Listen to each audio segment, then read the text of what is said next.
In this video I'm going to show you 5 beginner exercises using a fit ball. Hey, what's up guys, Justin here and welcome to my channel, The Feel Good Man. So today we're going to look at 5 exercises using a fit ball, and these exercises are really going to be based on a beginner. So if you're fairly new to using a fit ball or you've never used one before, then these exercises are going to be perfect. However, if you are quite used to using a fit ball, you've got a good level of core stability and you use a fit ball quite often, these exercises are probably going to be a little bit easy. However, I am going to give you a progression and modification for each of these exercises, so you can make them either a little bit harder or maybe a little bit easier. Now, the benefits of exercising with a fit ball means that it is working your abdominals and core area a lot more. Now, these are the muscles that we use every day, particularly without us even thinking about it. Whether we're coughing, sneezing, shouting, moving, running, lifting, all the time, our abdominals, our core stability muscles are working all the time. Every single movement that you make, this works. So doing exercises that challenge your core is going to be good for everyday life, really. Now, before we get started, there's just a couple of things that I want to highlight, and the first thing is, if you are new to exercise, then it is always a good idea to speak with your GP or health practitioner about whether it's safe or not, or beneficial or not, for you to take on some exercise in the way of a fit ball. Now, although these exercises are quite simple and they are based around developing your core stability, it's always a good idea to check. Now, if you haven't got a fit ball and you're about to purchase one, here's some details of how to choose the right ball. Now, the colour is really, really important. No, it's not. Only kidding, guys. You can have whatever colour you like. Pink, green, blue, purple, whatever. The colour's up to you. What is important is the size. Now, this ball is a 65cm ball. So this really is the most important thing to consider when purchasing a ball. And the best way to test that, or whether you've got the correct ball size, is to sit on the very top of the ball, bring your feet as close to the ball as you can without squashing it with your calf muscles too much. Hips, knees and feet all in line, back in neutral, and just check out the knee position. Your hips should be just a little bit higher than your knees. So we've got this downward slope from the hip down to the knee. Now, I do appreciate that maybe you need a ball in order to sit on it, so you're not actually going to know until you've got it. Well, I'm 1.8 meters tall and this is a 65cm ball. So you can get a 60cm, you can get a 55cm. Now, if you're about 5'6", something like that, I would recommend going a little bit smaller, maybe down to a 60cm. And if you are just above 5 foot, I would definitely be going for a 55cm. Right then, let's get on with it. So today I'm not wearing any shoes, so you can either do these exercises without shoes or with shoes, preferably trainers. However, just consider that wearing socks on their own may be unsuitable for some of these exercises. Okay, so the first exercise we're going to do is a seated position on the ball. Now, this may sound quite simple, but actually it can be a little bit tougher than what you think. So here's what we need to do. Sit yourself on the very top of the ball. I'm going to turn to the side in a minute so you can see this from different positions.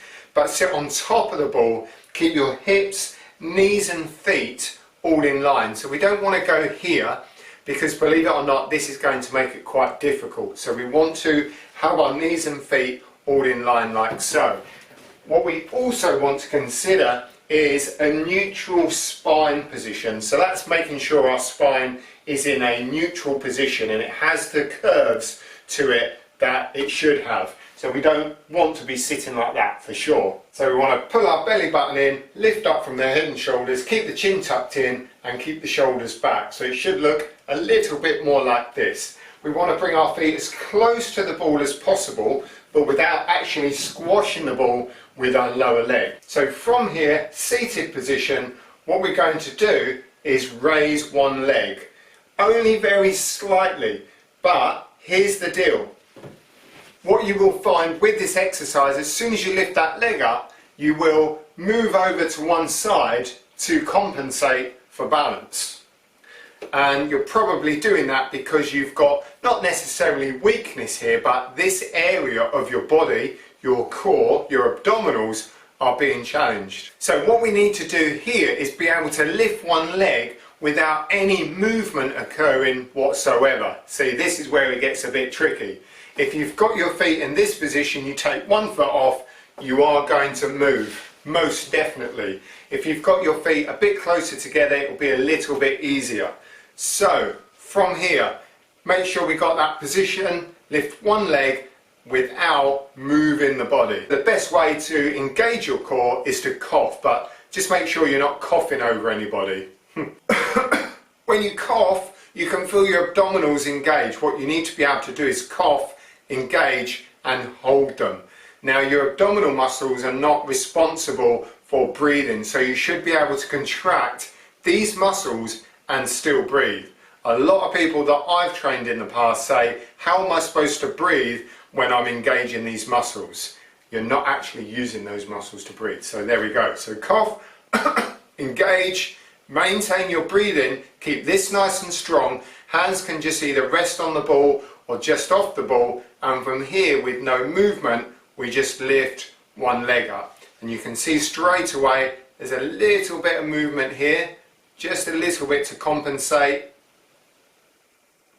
and I'm just going to lift that leg up for about 10 repetitions, trying to keep as still as possible. So there is some movement.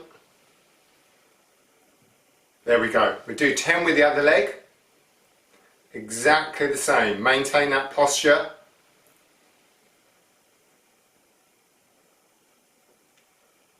There we go, feeling a little bit easier on this side, and you will find one side is a bit harder than the other.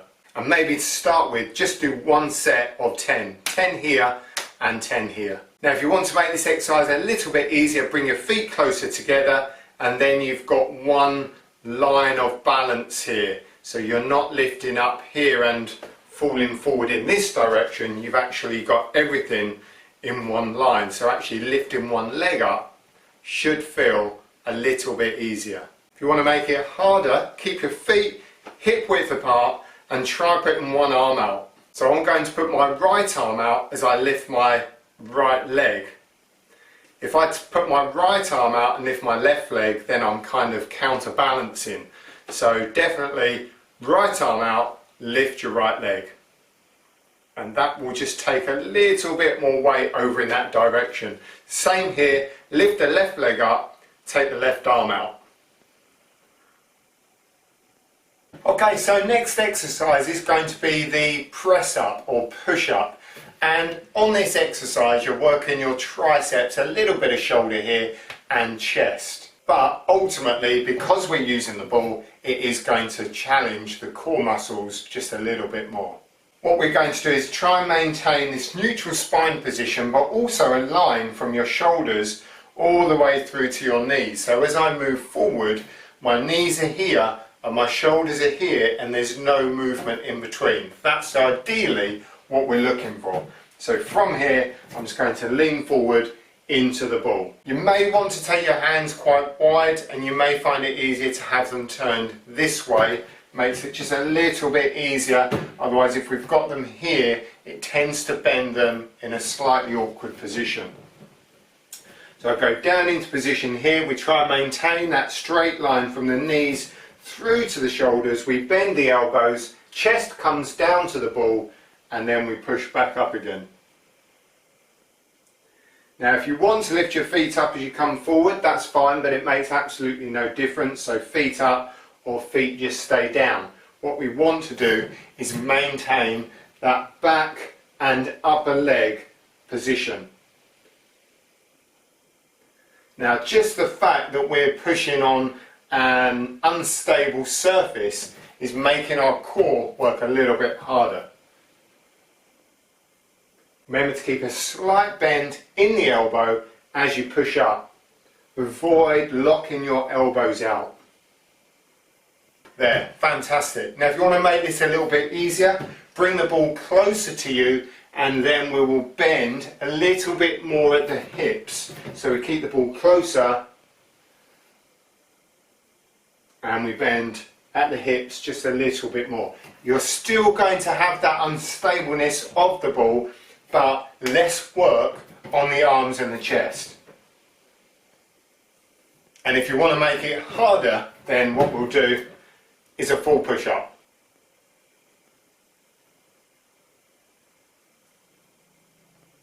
Trying to keep the whole body in line, ankles through to shoulders. For the push-ups, I would advise doing between 12 to 15 repetitions, definitely one set and maybe two, but no more than that if you are new to exercise. Right then, next we are going to do the bridge, and although the bridge is a static exercise, this is going to work your lower back, your glutes and your hamstrings. Now this exercise is all about stability, and we can make this harder or easier by changing the position of our feet and our hands.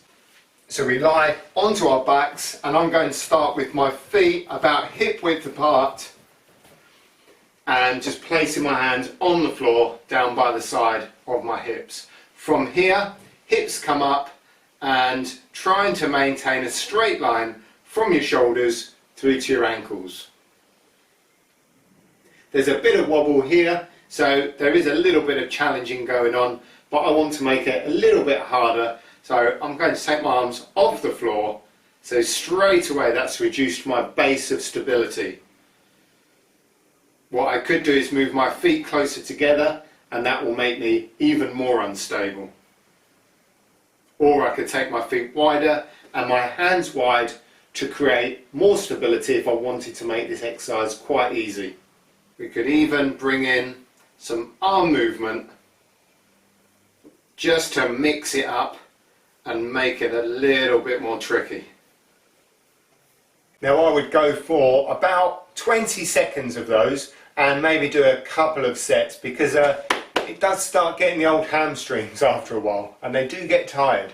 So next up is the bull squat, and we do the bull squat against the wall. The squat will work the quadriceps, the hamstrings and the glutes, but also the abdominals here if we make it a little bit unstable. We're going to take the ball, put it behind our back so it sits on the lower back. That wants to be our start position as we stand and lean it against the wall.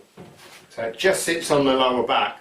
I want to create a bit of an angle with my body, so I'm going to take my feet a little bit further away from the wall so I've got a bit of an angle. I'm not standing completely upright. As I bend my knees and go down, I'm going to tuck my hips under slightly, maintaining hip, knee and foot alignment. So I don't want my knees going out to the side, I want them all in line. Keeping the head and shoulders lifted, we bend the knees for about 90 degrees and then come back up. We're just allowing the ball to roll up and down on the wall, keeping the knees very slightly bent as we come up, so we're not locking those out. Now you could take your feet closer together to make this a little bit harder in terms of stability. Not a massive challenge stability wise on this exercise. So the two things you could do if you want to make it harder, you could use a weight or you could slow the repetitions down. So slowing it down will make it a lot harder. There we go, 12 to 15 repetitions, 2 sets. So our last exercise is an ab curl using the ball. Now there are a couple of ways you can do an ab curl with the ball, but I'm going to start off with an easier version in this video. Now if you're doing an ab curl correctly, it will only work this long muscle down the front of your abdomen here called the rectus abdominis. But it will also work those core muscles if we engage. So, lying on the floor, we're going to bring the ball all the way in. So we tuck it in so it's against our hamstrings and we're pushing our lower leg down onto the ball. Now, you may find that you get a little bit of neck ache with this exercise, so you can support your head if you need to. We'll start in this position, keeping the lower back on the floor as we lift the head and shoulders up as far as we can go. Now, this is as far as I can go. My head and shoulders are lifted, and without working my hips or moving my legs, I cannot go any further.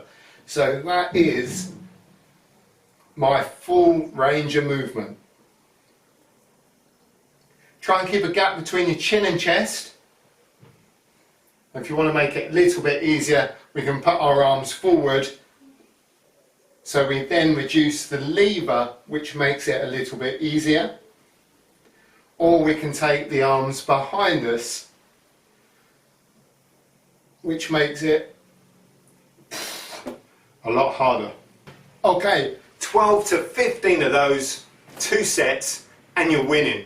So there we go, guys. They are your 5 beginner football exercises. If you've got any questions about any of these exercises, then do leave those in the comments box below. I would massively appreciate your support if you were to subscribe and check out some of my other videos.